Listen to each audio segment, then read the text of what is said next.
Hi, welcome to Touching the Afterlife. Our guest today is Jason. Jason was meeting a girl one night in a hotel room for a night of fornication when suddenly he was suffering an apparent heart attack.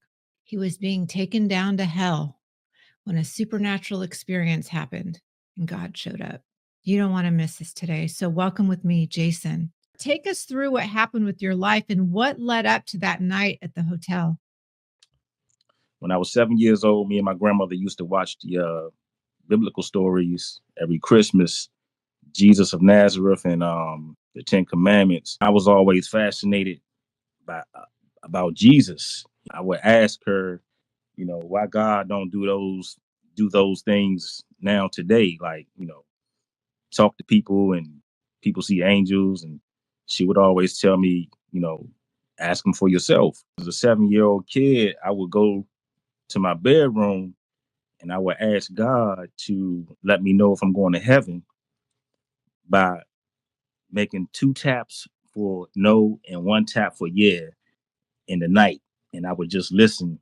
I would fall asleep eventually, but I would always listen for either that 1 tap or 2 taps. But I never got, any taps. So, but um, yeah, growing up as a little kid, I was always fascinated by Jesus. I was intrigued by him. And my grandmother, she really wasn't church going, but I was a type of kid that was always curious about church at that age, and I was just interested. And so I went to the church with my neighbor one time, and I remember hearing the pastor talk about going to heaven, and it sounded good, and I was like, I want to go. So he asked people that want to come up, give their life to the Lord. And I was that kid that went up and gave my life to the Lord at that moment. I wasn't always a good kid. I was a little knucklehead, always getting into trouble and um, being at odds with my uncle, because it was my father kind of brought me to my grandmother's house and dropped me off because he really couldn't take care of a kid, and he thought the best thing to do was to take me to Big Mom's house. He did, and he dropped me off, and my grandmother became something like my best friend, and we was inseparable. At the age of 11, my uncle had cooked some pizza. It was one slice left, and he told me I could have it. I went and got the pizza, and she told me, no, it's late. You need to go to bed. So I put the pizza down. I went upstairs. I'm stomping up the stairs, and she told me to come back. I came back down the steps. She gave me a hug and a kiss, told me she loved me, and gave me the slice of pizza. And, I went back upstairs happy, went in my room, sat in my room and ate the pizza. Just like out of nowhere, I just started crying. I was 11 years old. Well, let me go back a little bit. Prior to that night, my grandmother, she had four kids. My father, my uncle. No, I'm sorry, 5 kids. My father, my uncle, my 3 aunts. She confided in me one night and told me that the doctor told her she didn't have long to live. And we both were like on the back porch crying. I'm telling her, don't worry, grandma, you're gonna live forever. I'm gonna pray for you. And then, back to that moment where she gave me the pizza. Um, she gave me the pizza, and I went to my room and I just bust out crying. And I was praying to God, like crying my heart out, asking him to let her live forever. And she would normally wake me up at 7 in the morning to go to school. So, I kind of woke up on my own that morning, and I went in the room and I, peeked in there and saw that she was still asleep. So I was like, oh, close the door back because it's grandma's responsibility to wake me up. I'm gonna go back to bed. So I went back and laid back down. 2 hours later, 9 o'clock rolled by, and I thought, it's 9 o'clock. I'm not going to school. Me and grandma chilling for the day. So I went back in the room, opened the door. She was in the same position that I saw her in the first time. And so I thought that was strange. So I walked in there and I was like, Grandma, Grandma. I walked around the bed. When I got to the other side and I saw her face, she was pale and the cold that was in her eyes looked like it was connected to the pillow. She had the AC on, and I was trying to wake her up. I was like, "Grandma, Grandma, wake up, wake up!" She had passed away. I had found her in the bed. She had passed away, and I fell back to the wall, and I was just fell down. I was crying, and I went downstairs and I called my aunt Marlene, and I was telling her that something's wrong with Grandma. She won't wake up. So the police came and everybody came over, and my cousin, was trying to console me, and that was the moment I said out loud, "I hate God." The night before, when I prayed for my grandmother to live forever, he took her. So I told my cousin, I said, "I hate God. I hate him. I hate him." Crying my heart out because my grandmother was my best friend back then. So I guess fast forward a little bit, me and my uncle was kind of at odds at each other, being in the house, in the same house, my grandmother was in, and it was just me and my uncle, and uh, I would always wear his clothes, and he would get mad at me, and it was challenging, living with my uncle, but he's the one that kind of made me the tough guy that I was when I was in the streets. So fast forward a little bit more, um, I was it was like a fork in the road, and it's like these moments in life. You can see these pivotal moments where it's like a fork in the road, and the fork in the road was this particular day. I lost my girlfriend, my job, and my uncle put me out all in one day. And I was like, "This is crazy. What is going on?" So I had $500 to my name. I think I was like 19 years old. I had $500 to my name, and you know, I used to hustle on the streets, but I was like a part-time hustler. I didn't hustle for real. Like the guys that were out there, they were hustlers, and I was a part-time hustler. But yeah, when I had that pivotal moment, I had a choice to choose either to use this money to look for another job, catch the bus to find another job, or I can choose the latter, go on the streets and try to flip it as many times as I could. I chose to try to flip it. So my aunt Darling, she told me I can come over and stay with her for a little bit. I was kind of bouncing back and forth from my aunt. I was out there hustling. It was winter rolled around, and the guys on the streets saw that I was still out there. It was like, wow, Rink's still out here. You full time now, and I was like, yeah, full time. Jason, you're saying at 19 years old, that was that pivotal moment for you, and you chose the route to go downhill into the dark side. Right, right. And it was like an unstoppable boulder going downwards. And I was hungry for money, and my mindset was, how else can I get money if I don't have any? So I broke into my uncle's house. You know, I stole his guns, and I was pretty much a vicious monster on the streets. And I was bad, but I had the type of heart that if you was my friend or family member, that I would help you out in any way you needed. And the other heart was, I wasn't afraid to do anything. I was out there, hustling and robbing and just just bad. It was progression of badness. I would get locked up for like the pettiest things, like uh, trespassing on apartment property. I get locked up for something like that. It would be small things that I would get locked up for, but never for the big things that I was doing. I'm on the streets. It was one particular night.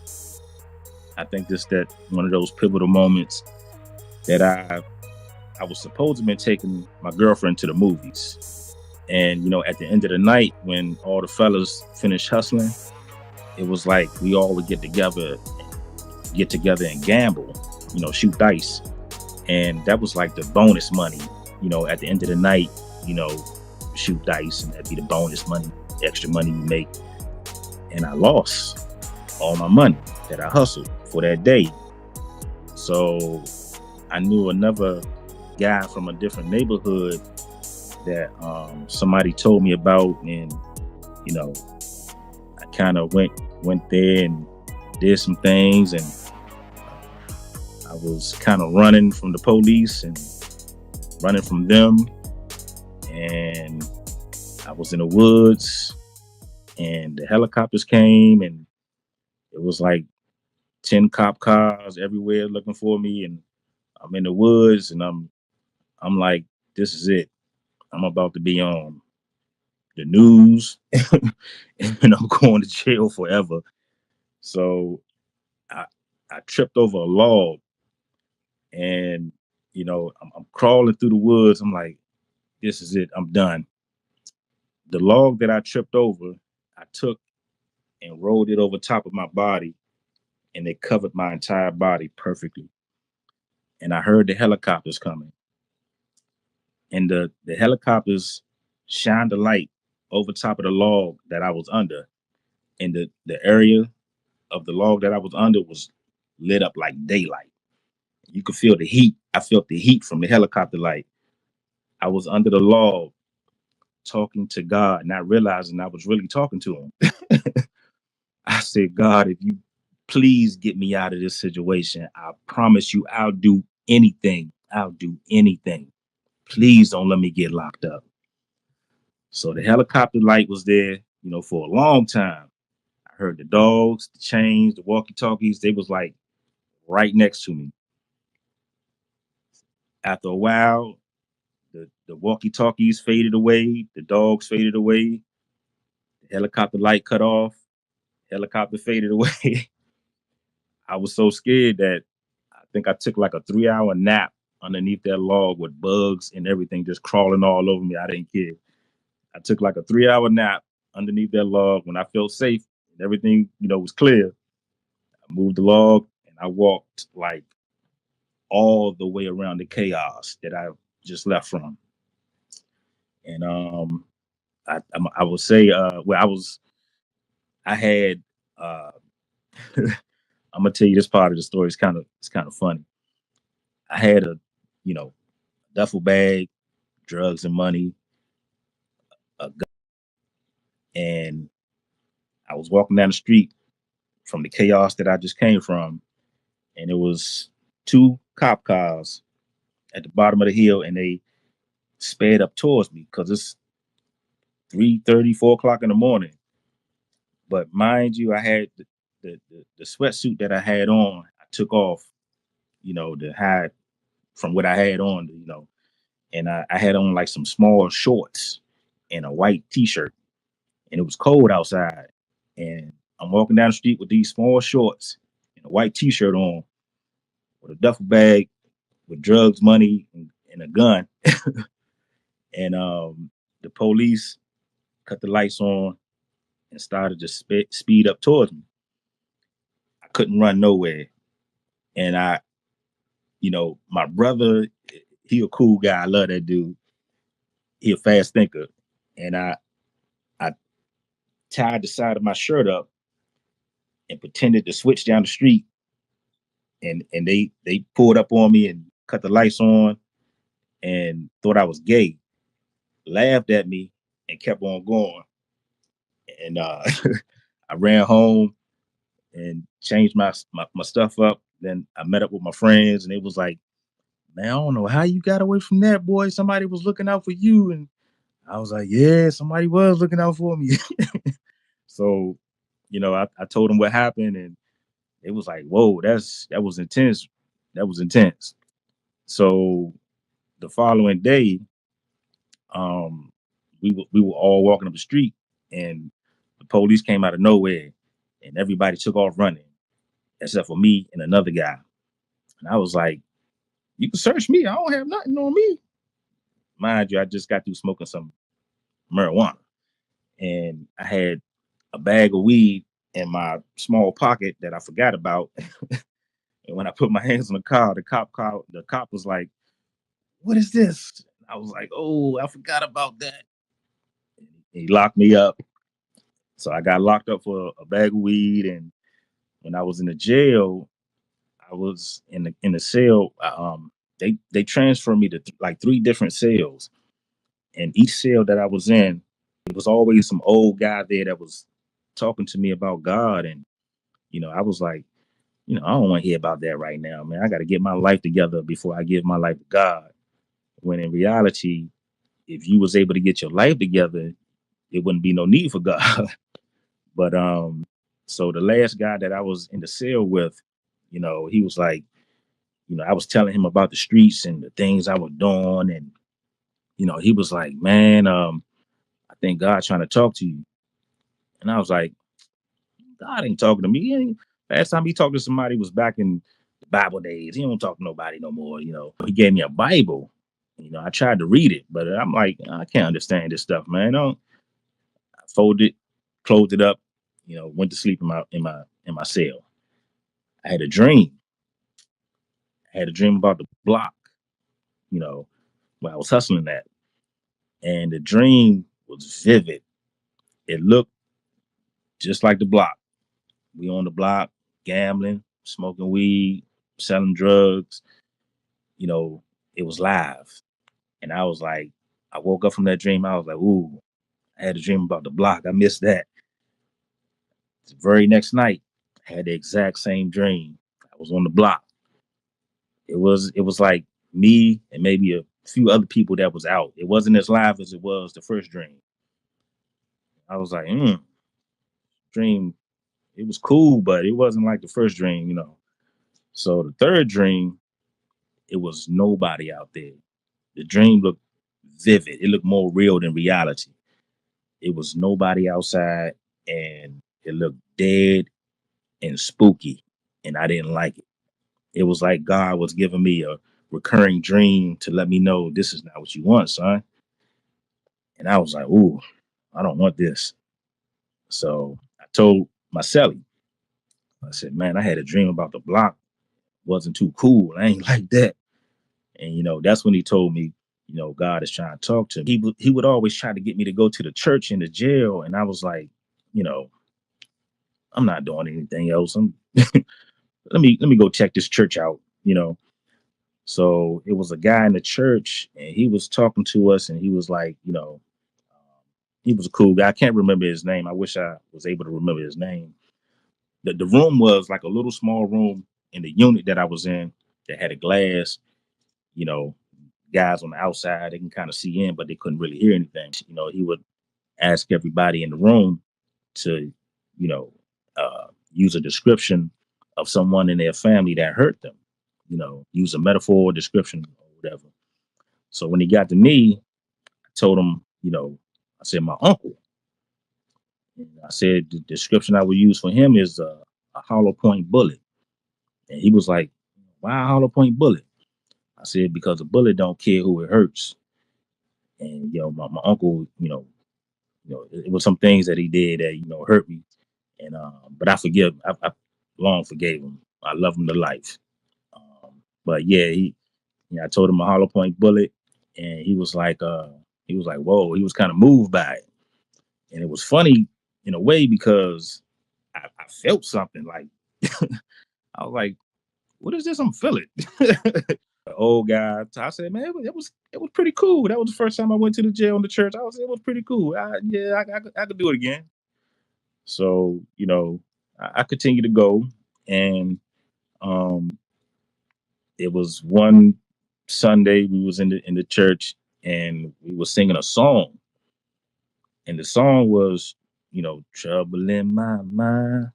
That's why I cry sometimes.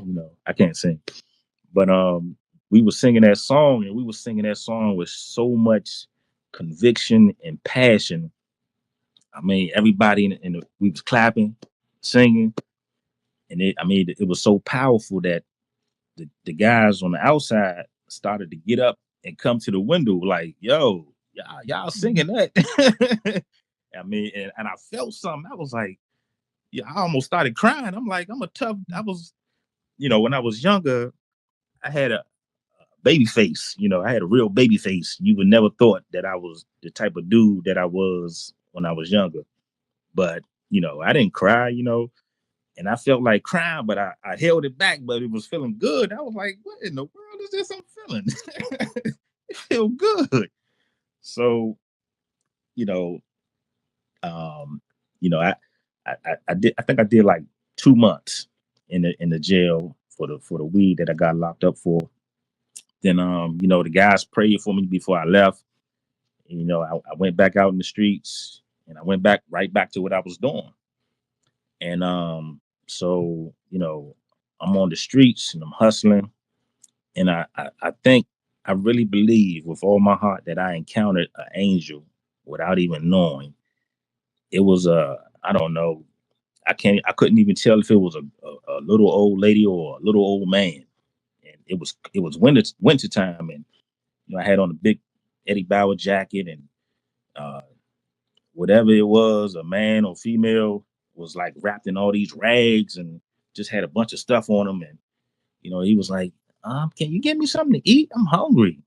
I was like, "Yeah, man, come on in here, get you something to eat, man." I say, "Man, get your bag of chips, get you drink." I said, "Oh, get you a sandwich too. Go and get you a sandwich." He got the sandwich, and you know, I paid for it. When I got outside, I gave him $5. I walked off. When I was walking around the corner, it was like right here. I was like, I feel good. I feel really good. But I didn't think about it, until years later. Like that might have been an angel, because we entertain angels unaware, don't even know it. So, um, I guess I can't tell you exactly the moment, or I mean, how long ago before the time I was in the woods being chased by the police to my testimony. During this whole duration, did you think about that moment when you cried out to God while you were covered in the log? Not at all. It was just another, you know, intense moment because of the type of life I was living. It was the norm for me. Like uh, people getting shot at, shot up. It was the norm for me. Like it was just another latch under my belt of how I escaped. And it's like, the guys that I kind of grew up with on the streets. It was kind of like Vietnam. I mean, it was like, you know, I have stories for days that will blow your mind. But so you felt that God definitely spared you all these years leading up to your supernatural Oh, encounter. oh, absolutely, absolutely. Let me tell you. So, it was another night, you know, leading up to my experience. It was another night. My brother, I think it was like 2 o'clock in the morning. I'm out there on the block hustling. My brother pulled up, and he picked me up. And this not my brother, but it's another guy I call my brother. He picked me up, and we was plotting on something. I stayed over his house because I was like, when he brought me back to the block, it was like police cars, the news, the ambulance. I was like, yo, bro, take me back to your spot. I'm not coming out here. So the following day, people were blowing my pager up. I had a pager back then, and they was like, man, you didn't hear what happened? I was like, no, what happened? He was like, man, so and so got shot in the back, and they killed him, and so so got his leg shot off, and so got shot in the stomach, and he collapsed at the 7-Eleven. And I was like, what?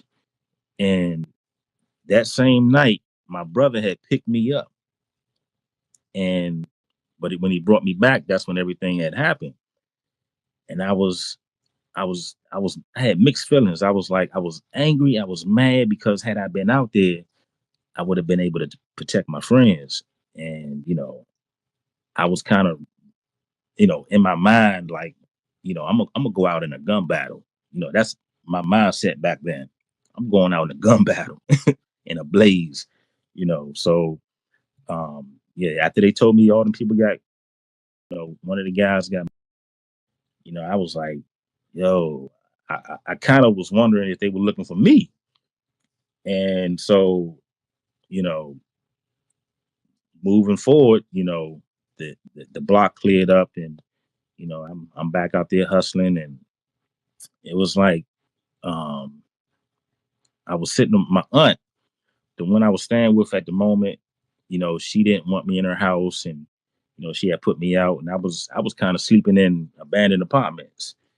I was sleeping in abandoned apartments, and I had all these guns, and my cousin would sneak me in the house when you know my aunt would go to work, and I had a compartment in her closet that I built where I hid my drugs, my money, and so it was one night I was sitting on my aunt, where I was in the apartment, the vacant apartment next to my aunt that I was sleeping in, and I was talking to my girlfriend at the time, and she was telling me about some guys that was plotting to rob me. And I had did some stuff, and I had some money, and I had some drugs.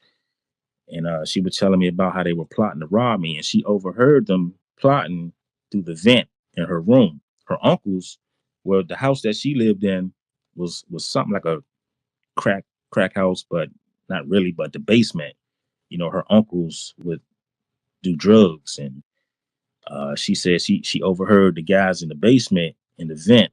Her room was on the third floor, and they were plotting to rob me. And she knew the type of dude that I was, and she knew I wasn't afraid to, do anything.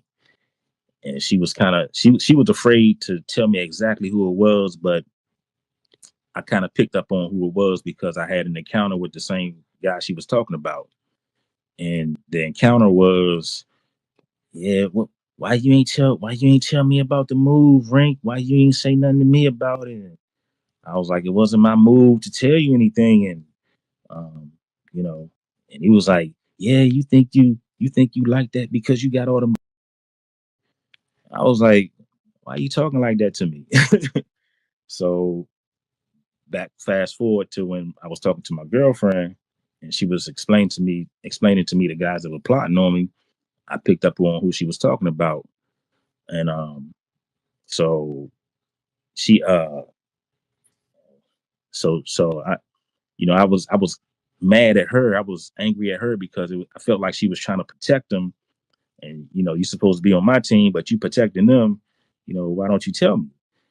So I hung up on her, and I'm sitting on the front porch, just like 3 o'clock in the morning, and it was like all these thoughts just came rushing in my mind. I was thinking about you know the life that I was living and the things that I was doing, because as a younger kid, I was a good kid. I was a good kid, and I was always fascinated by people having good conversations with one another. I used to just love to hear people have conversations with one another that were good. It was kind of weird, but I just enjoyed it.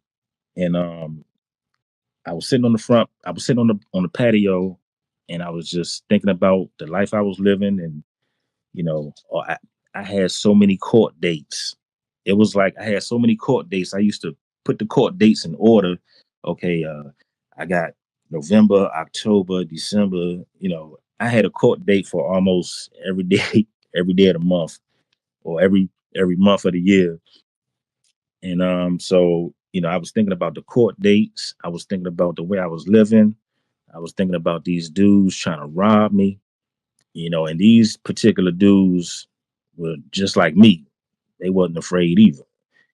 And so um, I was like, man, I just bust out crying.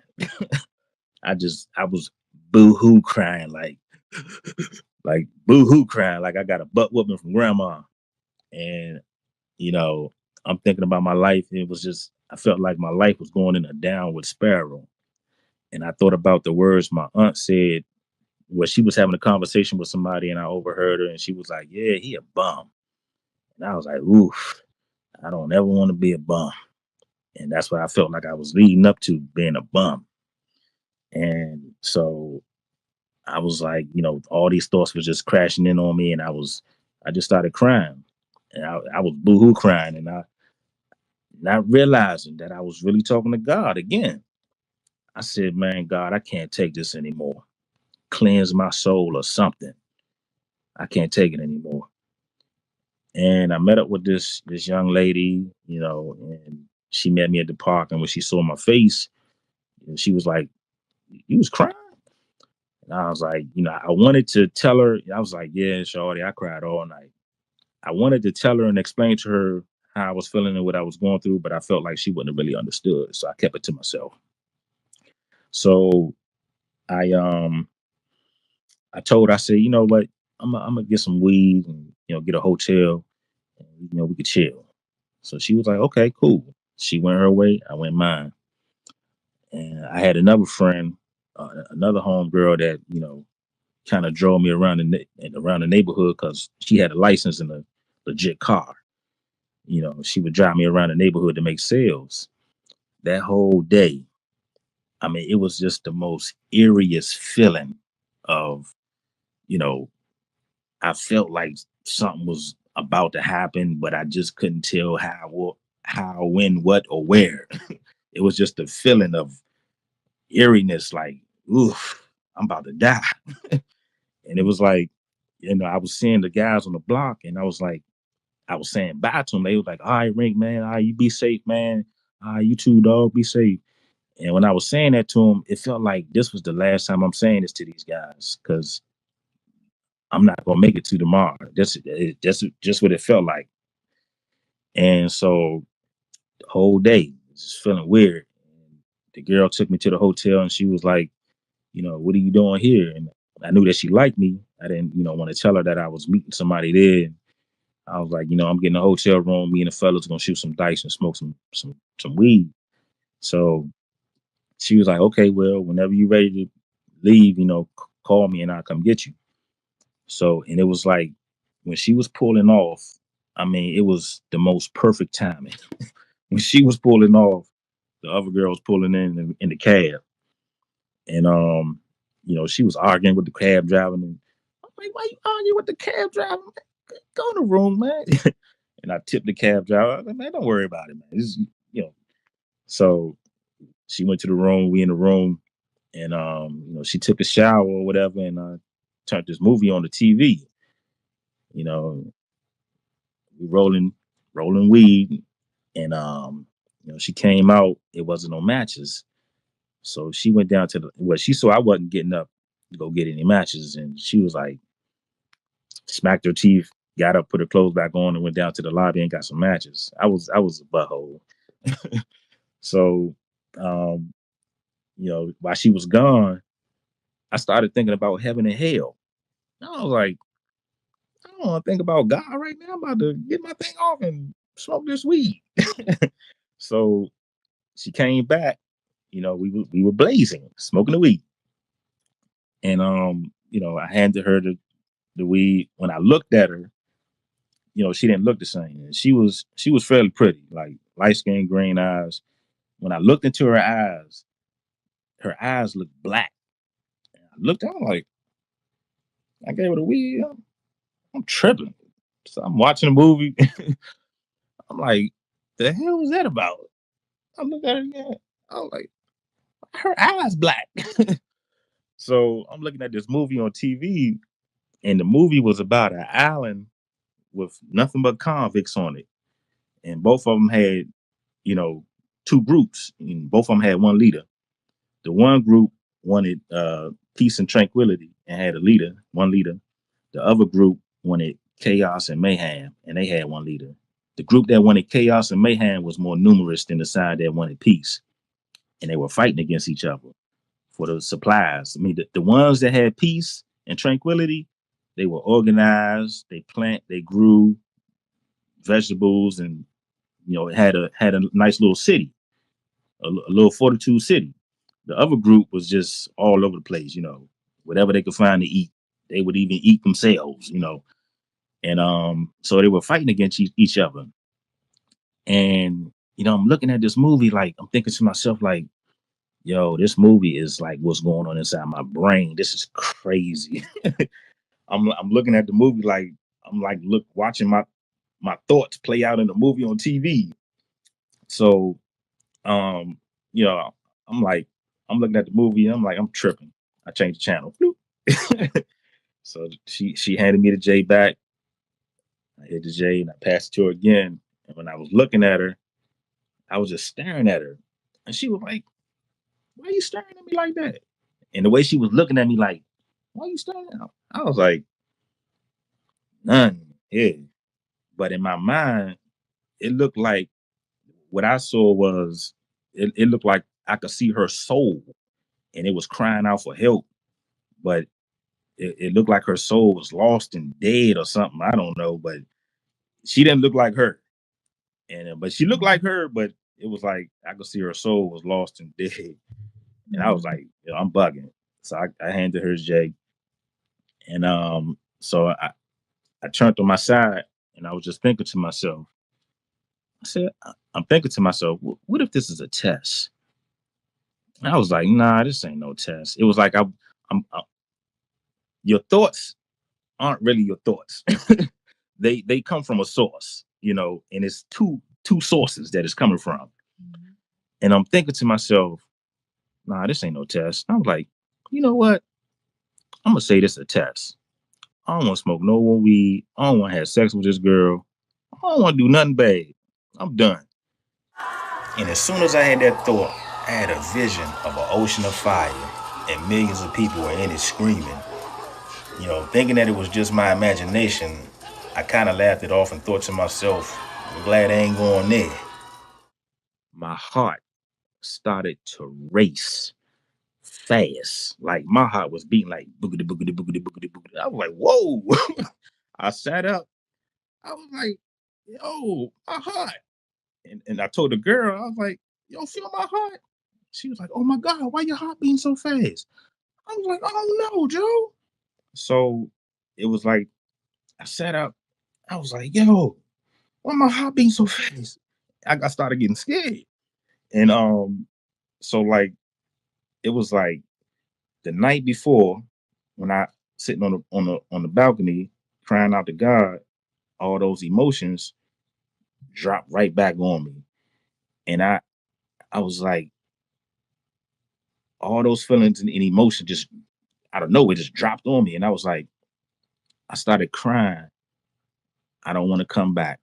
I won't do it anymore. At the moment, I didn't know why I was saying that. I don't want to come back. I won't do it anymore. And I fell to the floor.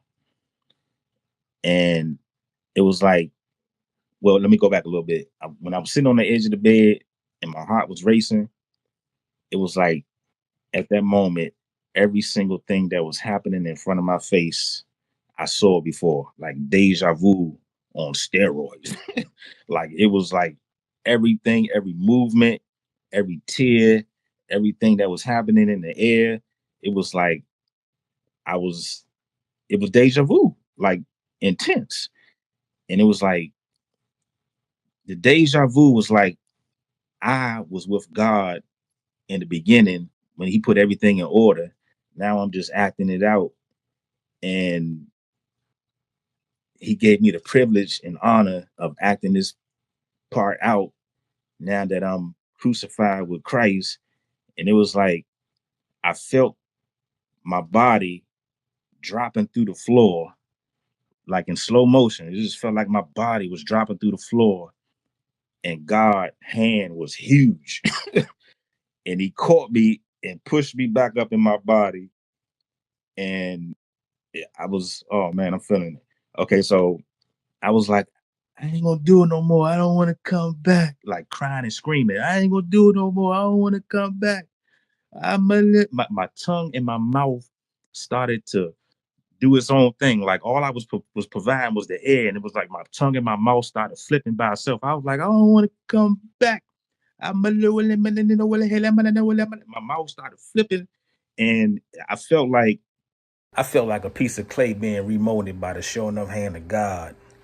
And a breath of fresh air was breathed in my nostrils and in my mouth at the same time, like the spirit of Jesus, like came inside me, and I felt like, oh man, I felt like the spirit of Jesus was breathed, like God breathed the spirit of Jesus in me, and I just felt like I came alive. But I'm on the floor speaking in this language, and I felt like somebody was washing me, like my head, my arms, my back, my legs, my everything, like just scrubbing me. And um, I felt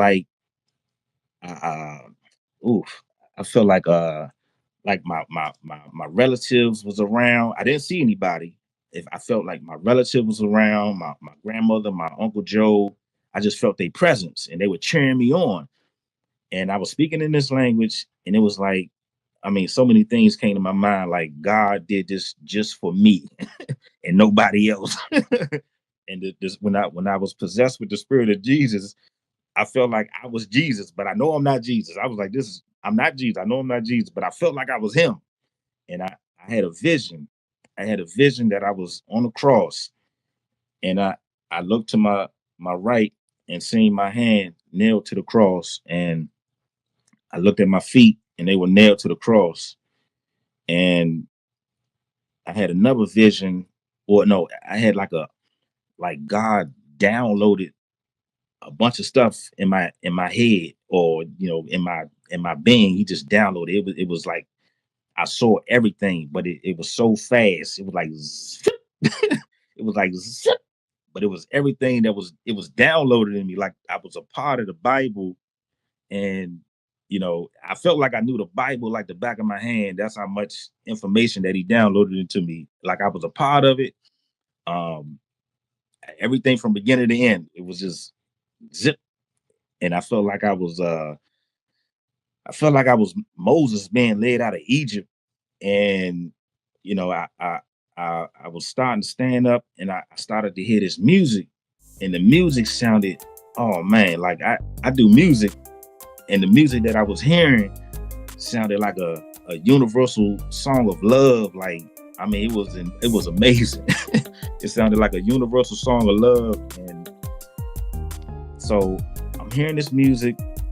um I started to cry Abba, like I was crying Abba, Abba. And I heard a voice. I heard God voice say, I'm Alpha and Omega, beginning and end. This is my son in whom I am well pleased. And I'm sitting there like, like, I'm sitting there, and then so, I'm at this point, I'm standing up. I felt like, my angel, I felt like, I don't know, somebody helped me to stand up. Like they was really holding me to stand up. And I stood up, and I heard this voice, and I shouted at the top of my lungs, thank you, Jesus. Like the top of my lungs. And I looked at the girl. She was sitting on the bed. The girl was sitting on the bed, and I'm looking at myself like, did you just see that? She was like, what? I said, you don't feel that? She was like, nah. I was like, yo, look at me. I feel good as a mug. Thank you, Jesus. And like from the crown of my head all through my body, I just started laughing so hard. Like I ain't never in my life laughed this hard. It was like a continuous stomach flipping laugh that didn't stop. Like God gave me the victory, and I fell into the wall, boom, fell on the floor, boom, laughing, just laughing. I didn't want to say any curse words, and I'm on the edge of the bed, like I feel good as a mug, man. I feel good as a mug. And I went in the bathroom, and I threw the water on my face. I'm like shaking the trim, like, yo, did this just really happen? I'm thinking to myself, I'm having that conversation, like, people gonna think I'm crazy. I don't care. I'm telling everybody. I'm telling everybody. So I went back in the room. I sat down on the bed real slow. I'm like, I know this was God. I don't want to have sex with this girl. I don't want to smoke no weed. What am I gonna do now? and it was a commercial on the TV, and I couldn't tell you what the commercial was about or anything. I just knew I heard, "Fool, get out of there." I was like, "What?" I put my clothes on in like 3 seconds. The girl in the bed, no clothes on, weed, weed and money on the table. I'm walking towards the door. She like, "Wait, what you doing? Where you going? Come back. What you doing?" I just turned around, looked at her, and smiled, and closed the door, and was leaving out the room. I'm leaving out the room. I'm walking past the gas station, and at this point, it's about, I don't know, 1:30, no, 12:30, 1 o'clock in the morning. I'm walking past the gas station, and the street lights. You know how the street lights are kind of low to the ground. I'm walking past this gas station. I look up at the street light. It was a cloud in the shape of an angel. Had two little wings in the back, and I'm looking like, I'm looking around. Nobody at the gas station attendant. Nobody outside. To bear witness to this with me. I'm looking at it like I'm stuck. I'm just staring at it, and it was a cloud, and it faded away, like a cloud normally does. It faded away. So I looked further up to see if I could see something else. So I'm walking across the highway, you know, and I see these two stars. They like in a 45-degree angle, both of them twinkling, bright as on or what. I'm locked in. As I'm looking, the stars started to slowly move with each blink. Like God had the whole world in his hand and was turning it to look at me, watch me walk down the street. I'm walking across the highway like this. Cars blowing their horn. I did not at one time, like I'm stuck walking, like just walking, like I'm pretty sure they probably thought I was crazy. But what I was seeing, what I was witnessing was huge, phenomenal, and ah. That's all I can say. It was ah. So I, I'm looking at God, his eyes are the stars, twinkling, and the emotions that I was feeling was fear, excitement, and joy. I knew this was God. At first, I thought it was like some UFOs or something, but then it looked like the whole constellation. Like I looked down to jump the wall between the highway, and when I looked back up, everything was back in place, like nothing happened. And I just stood there on the bridge for like 45 minutes, just staring. I could point these same two stars out to this day. Sometimes, okay, so I know God is omnipresent, he's everywhere. But these two stars, these two particular stars, I could point them out to this day. I look up every day, every night. Okay, so some days it's like as if God got the earth this far from his face. Some days he got the earth this close to his face. And some days, you know, the star might be on this side early in the morning, but later on at night, the other stars over here. It's like some days it's like this, some days it's like this. When it's like this, you can see both the stars. But when it's like this, they kind of like further out. But I stood there on that bridge for 45 minutes, and I'm just gazing at these stars and the way the trees were blowing, like the wind was blowing through the trees, like shh. It sounded like an ocean of people were clapping, and they were clapping for me. Like I felt like a soldier, like God deemed me a soldier. Boom. you you said I you love said that. you said you Yeah. would do anything for me. Boom. Okay. So so after that moment, I I took off running. Like I mean, I took off running. I ran all the way home to my aunt's house, bang on the door, boom, boom, boom, boom, boom, boom. It took me a long time to be able to tell this story without being so excited because I would miss a bunch of stuff, and I'm pretty sure I missed a bunch of stuff tonight or today. And after I think about it, but so I was banging on the door. My cousin opened the door. Jay, you all right? I gave her a hug. I ran past her, jumped in my aunt bed. Amani, you ain't gonna believe what just happened to me. You gonna believe, look, I was in a room, I was crying and screaming, and then God spoke to me. And then I left the room, and I was giving her bits and pieces. I was like, all right, come here, come here, come here, come here. So I pulled her out the bed, and I took her into her living room and went in the closet to where I built that compartment. I pulled my safe out. I showed her all the guns I had. I showed her all the drugs I had.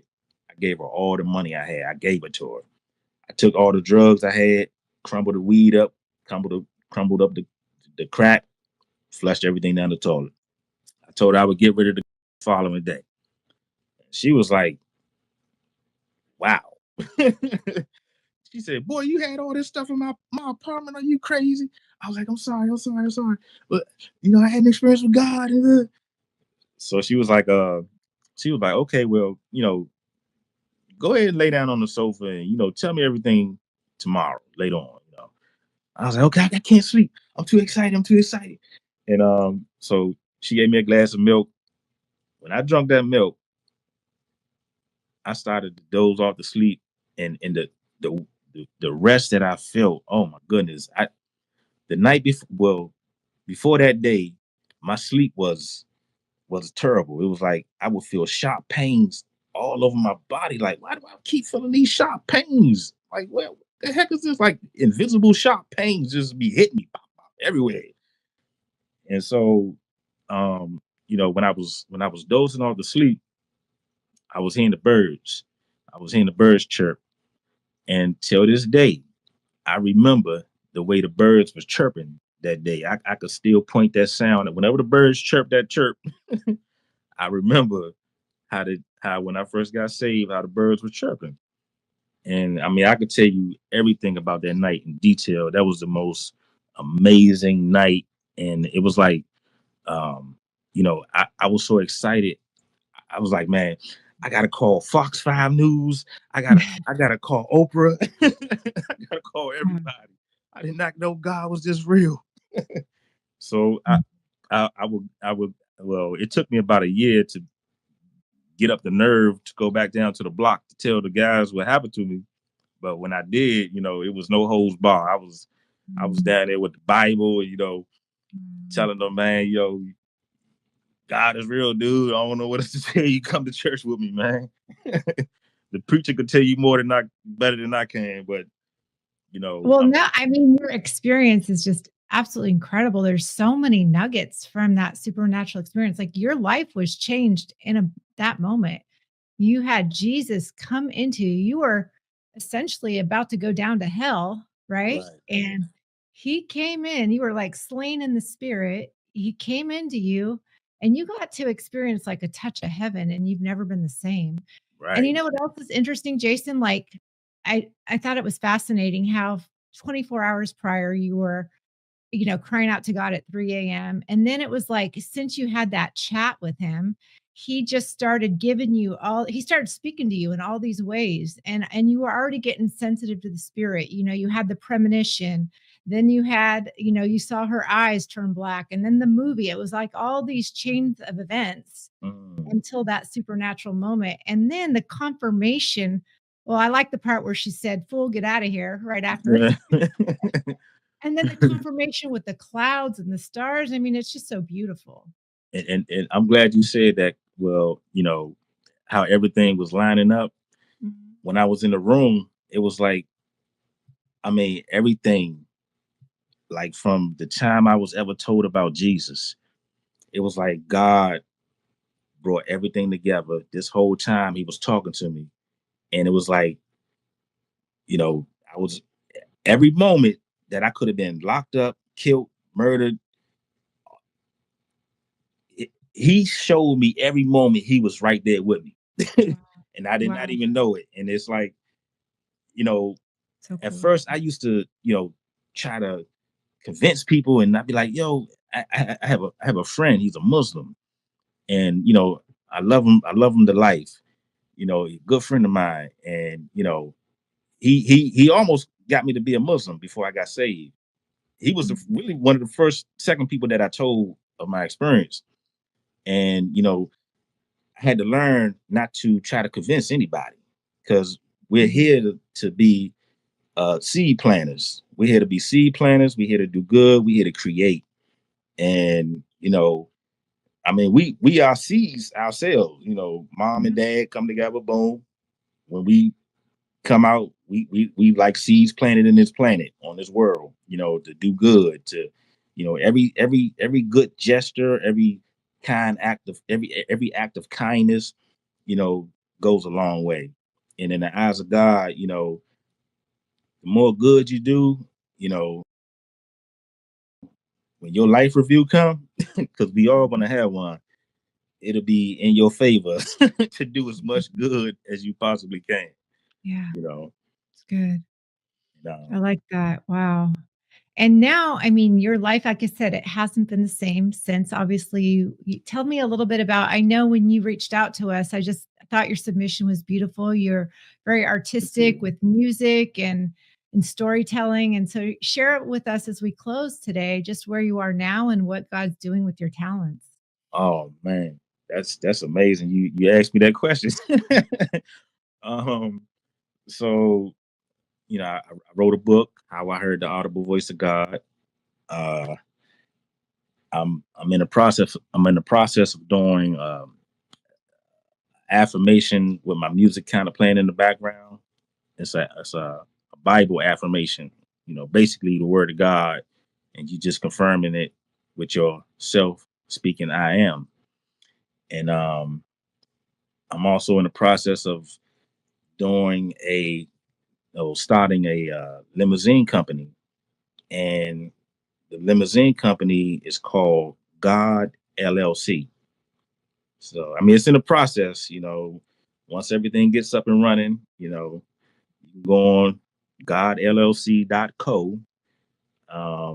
It's a limousine company. I provide a service, party buses, and right now, I drive for a company, Fortune 500 company, CDL driver, and a buddy of mine turned me on to the party bus, and I do that part time, and I just love to hear people having a good time, family and friends, just enjoying one another's company. I love that, and I was like, wow. While I'm driving for these people, I'm talking to God, praying for them, you know, Mhm. and it's like the energy. We all are energetic beings. Like we all are light, and it's in us. Yeah. And even though they might be partying and having a good time, I'm praying for them, and they Mhm. don't realize that they got a prayer warrior driving Totally. for them. Yeah. Talk So about the seeds planting. Yes, that's amazing. Jason, it's been such an amazing time having you share such a beautiful supernatural encounter you had and how your life's changed and what that looks like. Would you pray us out too? absolutely, absolutely, Father God, as we come to you, we thank you for this moment, allowing me to be able to share my testimony. I thank Julie, her team, for reaching back out to me, and I consider this to be an honor and a privilege. And I pray that you continue to bless Julie and her team and her show to reach millions of people. Um, I pray that you would continuously lead us into doing the right thing. I pray and ask that you continue to lead us to be leaders and strengthen us to walk through trials and tribulations, and just continue to pour out your love on us, and to lead and guide us, Lord God. Yes. In Jesus' name I pray. In Amen. Jesus' mighty name. Amen.